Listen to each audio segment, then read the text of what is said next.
তো গরু খাই, হ্যাঁ গরু খাই, এরা আবার কীভাবে আমাদের মানে সহোদর হতে পারে বা আমাদের ফ্রেন্ড হতে পারে। পরে আবার বলছে সে কী ব্যাপার, তুমি এখন ওঠেনি, তোমাকে না ডাকলাম, মসজিদে সবাই দাঁড়িয়ে আছে, তুমি অজু করে যে নামাজ পড়ো, ওঠো ওঠো।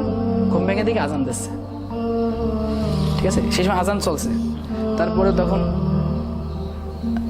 ওই যে পরিবার না, পরিবার দেখে না, মসজিদে যাবো তো মুসলমান হয়ে যাবো, কিন্তু পরিবার থাক। তারপরে উত্তেজনা মানে যার কথা বলতেই হয়, আমাদের ঝিনাইদহের কৃতি সন্তান আব্দুল্লাহ জাহাঙ্গীর রাহিমাহুল্লাহ, ওনার কাছে আমার এক ফ্রেন্ড নিয়ে আসে, উনি MM কলেজে পড়েন।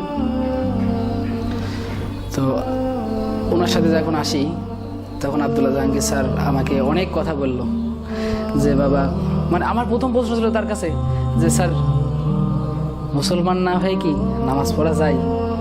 নামাজের ফিকির তখন মানে নামাজের আগ্রহটা বেড়ে গেছে, মানে মনে যে একটা অশান্তি, আমার তখন একদম ক্লিয়ার ধারণা যে অশান্তি দূর করতে হলে আমাকে নামাজ পড়তেই হবে।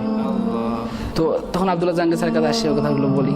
স্যার এক পর্যায়ে আমাকে অনেক উদ্বুদ্ধমূলক কথা বলেন যে ইসলামটা আসল সত্য দিন। এমনিতে উনি কোনো উদ্বুদ্ধ করেনি যে ইসলাম তোমার গ্রহণ করতে হবে, তোমার এ প্রলোভন কোনো কিছু না।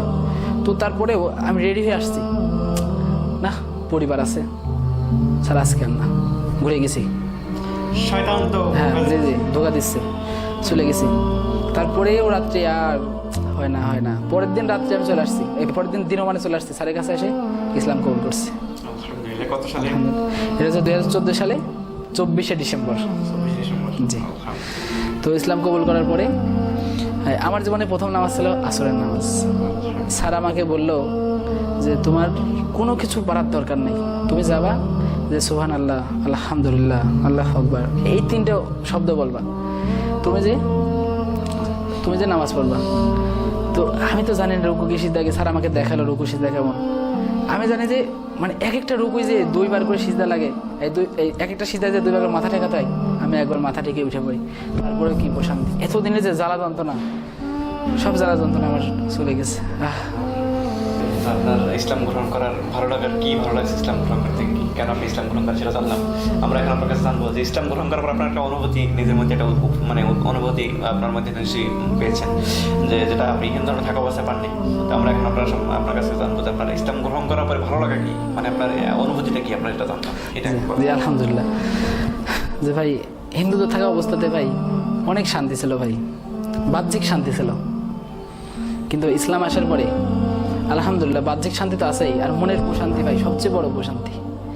আমি যখন নামাজে যাই তখন বুকটা আমার ভরে যায়, যখন আমি রোজা রাখি খুব শান্তি লাগে, ইফতারির সময় কত মজা, সবাইকে সালাম, সবার সাথে মুসাফা, সবাই মিষ্টি হাসি।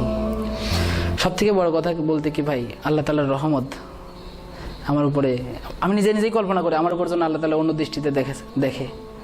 আমি যখন নামাজে যাই আমার অনেক ভালো লাগে ভাই, আমার সবচেয়ে বেশি ভালো লাগে ভাই নামাজটা, সবচেয়ে বেশি ভালো লাগে। যদিও ভাই আমি সব সময় নামাজের মধ্যে থাকতে পারি না, কিন্তু যখন নামাজ পড়তে যাই আমার খুব বেশি ভালো লাগে।